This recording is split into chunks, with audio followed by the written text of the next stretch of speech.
네, 오늘 첫 번째 종목은 HDC 현대산업개발입니다. HDC 현대산업개발은 건설주 섹터에, 코스피 건설주 섹터에 포함된 종목으로 지금 간단히 뭐 기업 개요를 살짝 보면 일단 최대 주주하고 10% 이상 주주의 지분율이 54%, 55% 정도, 유통 물량의 55%, 전체 수량의 55%의 지분을 최대 주주와 특수관계자가 다 가지고 있고 배당도 2.3%씩 나오는 종목으로 보이는데, 지금 일단 재무제표를 보면 재무제표상으로는 매출은 조금 줄어요. 근데 이것도 지금의 이야기지. 어쨌든 관련 건설 관련 종목들이 향후 대통령이 누가 되어도 다음 대선에서 대선 주자들의 첫 번째 공약들이 대부분 다 건설 주택 공급 이쪽을 지금 목표로 좀 하고 있기 때문에 주택 공급은 결국 건설주와 건설 관련된 종목들의 좋은 흐름을 보여줄 수 있다. 그렇게 좀 예측을 해보겠습니다. 지금 요 상장 이후에 계속해서 조금 하락하는 이런 하락의 흐름을 코로나 이후부터 점차 이렇게 회복하기 시작했는데, 사실 만들어진 이 박스를 최근에 이탈이 좀 있었네요. 지금 보면 큰 그림에서는 뭐 전반적으로 이렇게 오르락내리락 했지만 최근 이렇게 빠지는, 최근에 조금 시장이 어려우면서 같이 좀 밀려 내려온 흐름을 보이고 있습니다. 지금 한 이 정도 라인까지 28,000원 정도 되겠네요. 이 정도 라인까지는 좀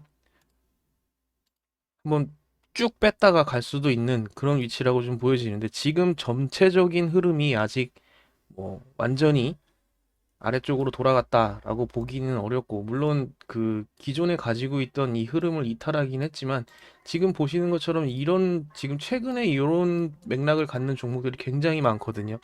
사실 이것도 지금 가지고 있다면은, 재고로 가지고 있다면 조금 어려울 수 있겠지만, 이런 거 같은 경우에는 이렇게 돌파하고 여기서 타점을 잡던, 아니면 돌파하고 여기서 타점을 잡던 어, 지지가 나왔을 때 확인하고 하는 것이 가장 좋긴 한데, 만약에 이것을 재고로 가지고 있다면,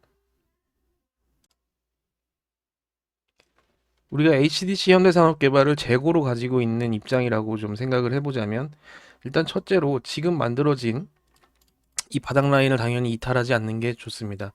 지금 가능하면 여기서 조금 시간을 옆으로 끌면서 유지를 해주고 다시 반등의 어떤 기회를 노려보는 것이 좋아 보이긴 하는데, 지금 아무래도 전반적인 시장의 흐름하고 비슷하게 거의 유사하게 시장하고 똑같이 이렇게 내려오는 흐름이기 때문에, 이것이 과연 얼마나 더 여기서 지지를 받아줄 수 있을지는 차후에 조금 더 봐야 될 문제고, 아까 말씀드렸던 28,000원 선 뭐 요 정도, 혹은 더 밑에 지금 보이는 여기까지는 내려오면 사실 완전한 이 시세에 대한 되돌림이 떨어지는 구간이기 때문에, 이렇게 떨어져 버리는 구간이기 때문에 요거는 좋지 않을 것으로 좀 생각이 되지만, 그래도 전반적인 이 완전히 저점을 밑으로 강하게 끌어내리는 것이 아니고, 지금 거래량 역시 크게 빠지는 흐름은 보이지 않고 있습니다.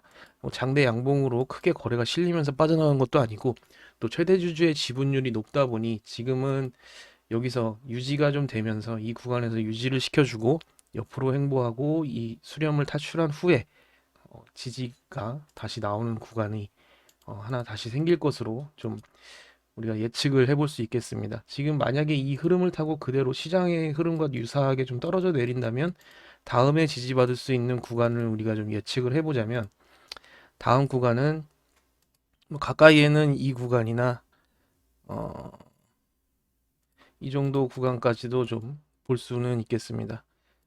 22,000원 정도 되겠네요. 뭐 이 정도 구간, 아직 지지대가 많이 있고 전반적으로 크게 빠지는 흐름은 아니고, 또 이걸 주봉을 한번 보자면 주봉 역시도 살짝 이탈은 있지만 역시 아직 조금 남아 있는, 내려올 여지는 조금 남아 있는 구간이 있기는 있습니다. 이런 부분들을 우리가 좀 참고해 보면서 대응할 수 있는 방법은 두 가지 정도로 보이는데요. 아까 말씀드렸던 것처럼 이탈되었으니 돌파하고 올라설 때 그리고 돌파하고 올라서고 지지가 나온 걸 확인하고 하는 방법이 있고, 지금 우리가 재고를 가지고 있다면 여기서 바닥을 확실히 좀 다져주고 움직이는 그런 모습을 보여주는 게 향후에 더 유리한 조건을 가질 수 있는 위치라고 생각이 됩니다.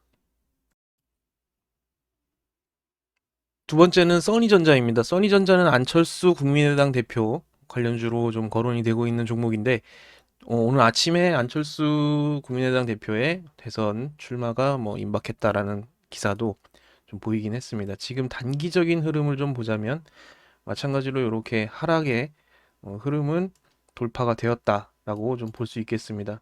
그래서 지금 이러한 하락의 흐름을 딱 바닥을 만들어 주고 돌파가 된 모습. 하지만 우리가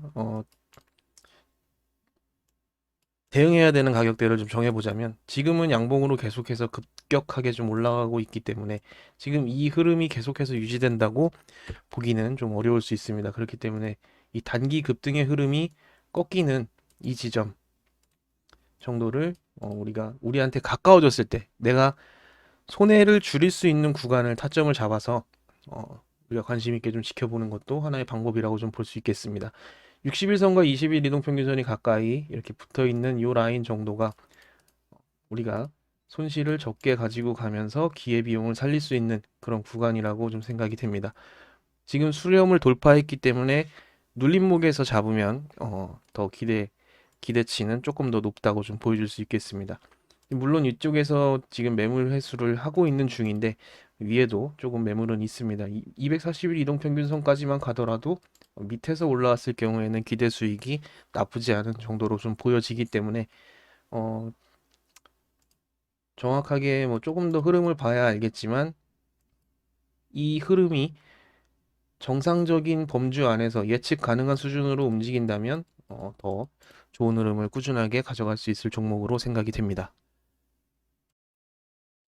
세 번째 종목 역시 안철수 국민의당 대표의 관련주로 거론되고 있는 까뮤 ENC입니다. 까뮤 ENC도 마찬가지로 지금 단기적인 흐름이 이렇게 가팔라지고 있는 모습, 상승의 각도가 많이 올라가 있는 모습이 아주 인상적이라고 좀 보겠습니다. 이 거래가 터진 앞전에 위쪽에서 여기서 거래가 터졌던 이 캔들이 앞전 물량에 본전을 주는 매집봉의 개념으로 좀 우리가 이해를 할 수 있을 거라고 생각이 되고, 물론 아직도 이 이후에 매집봉 이후에 뛰어 있는 매물대는 조금 남아 있는 편입니다. 오늘 갭상승을 하고 조금 밀리는 흐름을 보이고 있는데, 마찬가지로 이런 종목 같은 경우에도 우리가 이 정도 2,750원 정도를 대응하는 중요한 가격으로 좀 선정을 하고, 조금 내려왔을 때 지금 이 상승의 각이 이렇게 눌렸을 때 우리가 타점을 잡아서 노려본다면 좋은 결과를 얻어낼 수 있는 종목으로 생각이 됩니다.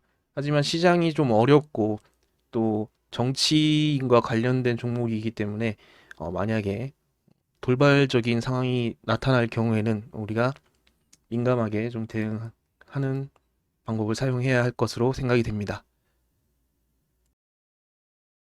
네 번째 종목은 GKL입니다. GKL은 일전에 위드 코로나 관련주 우리가 일상을 회복할 때 향후에 좀 도움이 될 수 있을 만한 종목을 소개할 때, 그때도 카지노 관련주로 제가 파라다이스와 GKL 그리고 롯데관광개발 이렇게 말씀을 드렸던 걸로 생각이 나는데, 지금 보시면 241선 이동평균선을 타고 계속 느리지만 느릿느릿하지만 계속 121선 돌파를, 이 저항 돌파를 시도하면서 오늘 돌파가 만들어진 모습을 좀 볼 수 있습니다. 그렇기 때문에 요 121선 라인을 기준해서 오늘이 부담스럽다면 향후에 이렇게 요 구간을 타점 잡고 우리가 좀 관심 있게 지켜보는 것도 나쁘지 않겠습니다. 이럴 경우에는 대응하는 가격은 당연히 오늘의 시가를 기준으로 잡아야 할 것입니다. 이런 종목들, 여러 가지 종목들 더 다양하게 있지만 오늘은 네 종목 정도 우리가 대응하고 타점을 잡을 수 있는 그런 구간을 좀 선정을 해봤고요.